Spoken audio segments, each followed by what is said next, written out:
We have at the beginning of Acts, the beginning of the church, what it meant to be the church. And when we look at this passage, it's part of what we're looking at. After Easter, what do?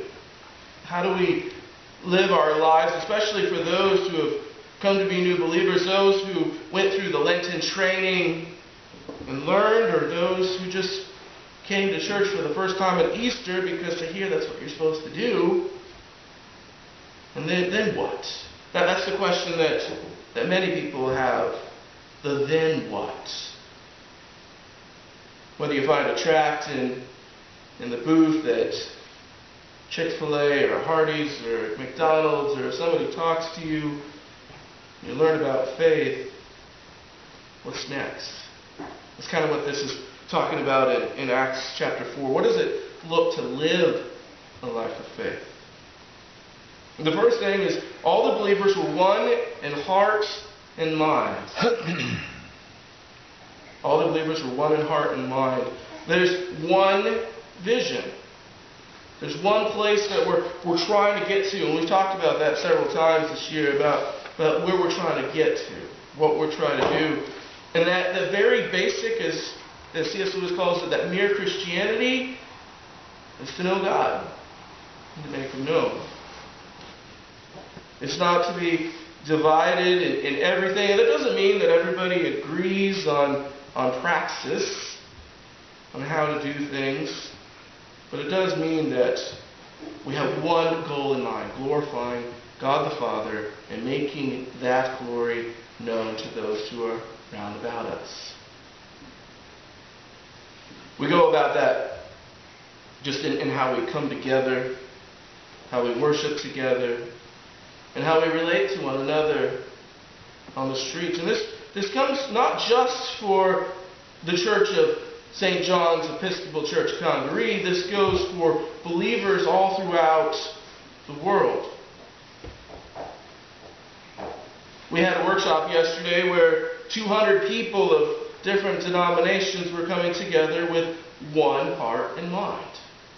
That is, how do you reach out to people who are hurting? How do you reach people when everybody else has walked away?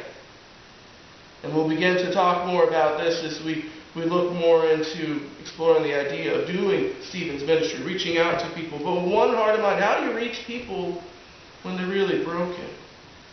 How do you reach people when they're hurting? And that's not a thing of denomination. It's a thing of Christianity, of living out our faith. The second basic of the faith is no one claimed that any of his possessions was his own, but they shared everything they had. First, we have one goal, one heart and mind, one vision. Secondly, we share to help people. One very practical way that we'll be doing that, again, not just as St. John's Congaree, but joining with hundreds of others, is we have the opportunity this Saturday to go and participate in a blitz build in town to help somebody who needs help. And this is a very practical way of helping. It's going, it is working, using our hands and sharing a little bit of what we have, both skills and treasure, to be able to help out with that. See, they just had a few people and they wanted to do electrical work and they had no electricians. That wouldn't work out very well. They wanted to do plumbing and there was no plumbers. That wouldn't work out very well. But there will be different skills and different ways that people can help out. And for those of you who may not be able to participate for sake of your ability to work or the time, you can always help out by sponsoring someone, writing a check and helping out in that way. Blitz Build is just one way of being able to help out. There are many others that we can do. Many other ways that we can be involved with those around us and to help one another out. Part of that is how we give in our offering. Part of it is how we serve in our time. But we don't take that claim of anything as our own. We say that both our money and our time are God's, and that we need to share it we need to give it. We need to give of what we have. And each one of us is going to give differently. We all can't be electricians. We all can't be plumbers. Some of you are able to lift people's spirits through crochet or through other arts and other practical things, helping people out in those ways. Some people have the time to sit with someone or with many different people during the course of the week to lift up their spirits, to bring flowers or balloons to lift somebody up, or whatever it might be. There were no needy persons among them, for from time to time those who owned lands or houses sold them and brought the money of the sales and put it at the apostles' feet, and was distributed to everyone as he had need. People gave sacrificially in that early time. And sometimes we're called to do the same, to give beyond ourselves, to give beyond what we have available right now. And what's that sacrifice? It might not be a land or a house. Sometimes it could be choosing to do something else on Saturday, instead of going and working at somebody's home. So first, one in heart and mind, a vision, a course that we walk. Secondly, it's sharing of ourselves to be able to help others. Third, with great power the apostles continue to testify to the resurrection of the Lord Jesus, and much grace was upon them all. Proclaiming that hope that drives us. Proclaiming that grace that is among us. And to continue to testify the message of Easter, the resurrection. Without the resurrection, there is no Easter. Without the resurrection, there is no hope.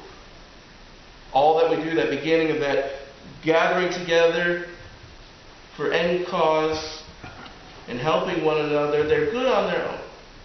They're good things that you can do. It's fun to be together, and it's a good feeling to help out other people. But what drives us is the resurrection of Jesus Christ. And that when we go about that, and when we do all those things, when we live our faith and we proclaim our faith, and we believe that faith, God's grace will be upon us.